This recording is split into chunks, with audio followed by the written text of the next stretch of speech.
Ça va bien, bonne et heureuse année. Le 18 janvier, dans un parc des expositions plein à craquer, le maire d'Alès et président d'Alès Agglomération présentait ses vœux aux habitants, entouré sur scène des 72 autres maires que compte l'agglo, ainsi que des personnalités locales, forces vives, représentants de l'État, autorités et responsables publics du territoire. Tous réunis pour fêter ensemble la nouvelle année et surtout la naissance de la nouvelle Alès Agglomération, née le 1er janvier dernier de la fusion de 4 communautés, passant de 50 à 73 communes. En 2017 doit être une année d'espoir, avec cette nouvelle agglomération qui nous permet dorénavant de jouer dans la cour des grands. Vous le savez, cela ne s'est pas fait sans mal et sans beaucoup de travail. L'an dernier, ici même, je vous avais fait part de nos craintes, de nos inquiétudes face à ce nouveau challenge qui nous était imposé. La mise en œuvre de la nôtre, votée quelques mois auparavant, imposée entre autres aux intercommunalités d'une taille minimum de 15 000 habitants, ainsi les communautés voisines, Viron-Cévennes et Haute-Cévennes, devaient obligatoirement disparaître. Ces craintes que nous exprimions alors étaient partagées par tous, presque. Ce n'est pas autant que nous refusions de travailler ensemble et d'unir nos destins, puisque depuis de nombreuses années, au sein du pays Cévennes ou de divers syndicats, nous avions appris à nous connaître et à travailler ensemble, dans nos différences et nos complémentarités. Nous savions l'ampleur et la tâche, le travail considérable qu'il fallait produire pour réussir cette nouvelle union, avec pour seul objectif l'intérêt de nos administrés, qui ne devaient pas être les victimes de ce mariage imposé. Mais aujourd'hui, tout cela est derrière nous.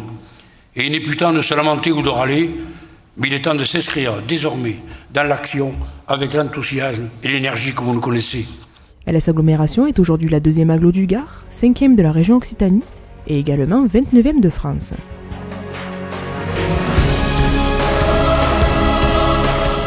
Le président a ainsi réaffirmé son engagement à se tourner vers l'avenir en transformant cette fusion forcée en une chance pour notre territoire.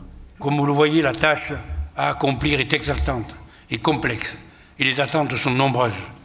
Ne nous cachons pas, notre pays souffre, notre territoire souffre encore plus et certains de nos concitoyens sont dans l'attente de solutions.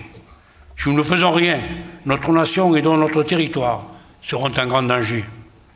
Alors allons-y, nous avons déjà trop perdu de temps.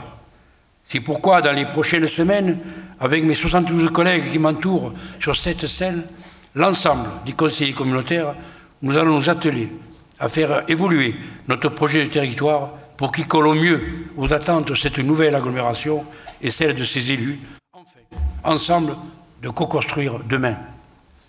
Fiers de nos racines, fiers de notre histoire, conscients de nos forces comme de nos faiblesses, ensemble, nous bâtirons un avenir meilleur. Plus fort ensemble, c'est le message qu'a voulu faire passer le président lors de ses vœux. J'ai envie de dire d'abord aux élus, ayez de l'audace, ayez de l'idée, ayez l'envie de faire changer les choses et le message doit passer à la population. Je crois que si les élus vont de l'avant, la population sera derrière. Et nous avons bien besoin effectivement de cet élan aujourd'hui pour se repartir et relancer la machine économique de ce bassin d'avis. Et j'en profite effectivement pour souhaiter à tous et à toutes bonne année, des vœux évidemment de santé, je crois que c'est quand même le principal, de réussite et de bonheur.